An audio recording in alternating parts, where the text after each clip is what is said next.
नमस्कार, मी प्रतीक्षा. हा जो बॉक्स दिसतोय तुम्हाला त्याच्यामध्ये माझ्या मामाच्या गावाकडून आंबे आलेले आहेत. म्हणून माझे आजोबा घेऊन आले होते आंबे, म्हणून त्यांच्यासाठी आईने पण आज धोंडे केले होते. आणि बघू शकता तुम्ही किती छान आंबे आहेत. गावरान आंबे म्हणजे त्यांच्या शेतातील आंबे आहेत हे. आणि मग स्वयंपाक झाल्यानंतर ताटं केलं. ताटं करून सगळ्यांनी जेवण केलं. म्हणजे मामाची मुलगी आणि मुलगा आणि माझे बाबा म्हणजे आजोबा पण आले होते. समस्त असं सगळ्यांनी मिळून जेवण केलं. आणि हा जो रस केला आहे आम्ही तर त्यांच्याच आंब्याचा आहे, त्यांनी आणलेल्या. इतके सारे आंबे आले तर त्याचा मला डबल फायदा करून घ्यावा. आणि आमच्या ईश्वरीला त्याच दिवशी 2 महिने कंप्लीट झाले होते, त्यामुळे मला आंब्याची थीम करून आपण फोटोशूट करावं तिचं.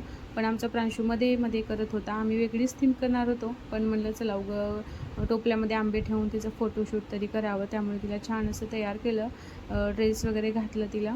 आणि माझी मामाची मुलगी असं अरेंज करते ते आंबे वगैरे. आणि प्रांशू काहीच करू देत ना. आम्ही आंबा कट केला की तो खात होता. मग मी म्हणलं जाऊ दे टोपल्यातच करूया. त्यामुळे सगळे आंबे मी टोपल्यात अरेंज करून ठेवले. आणि प्रांशूचं बघा आमच्या खाणं कसं चालू आहे. मी मस्त असं कट करून ठेवलं की त्याचं खाणं सुरू होतं. मग ते गेल्यानंतर ते 4-5 वाजता गेले ते घरी. आणि मग आमच्या लाडूचं बघा सगळे आंबे ते खोक्यातून बाहेर काढून आंब्यासोबत खेळणं चालू आहे. कसा फेकतोय बघा तो.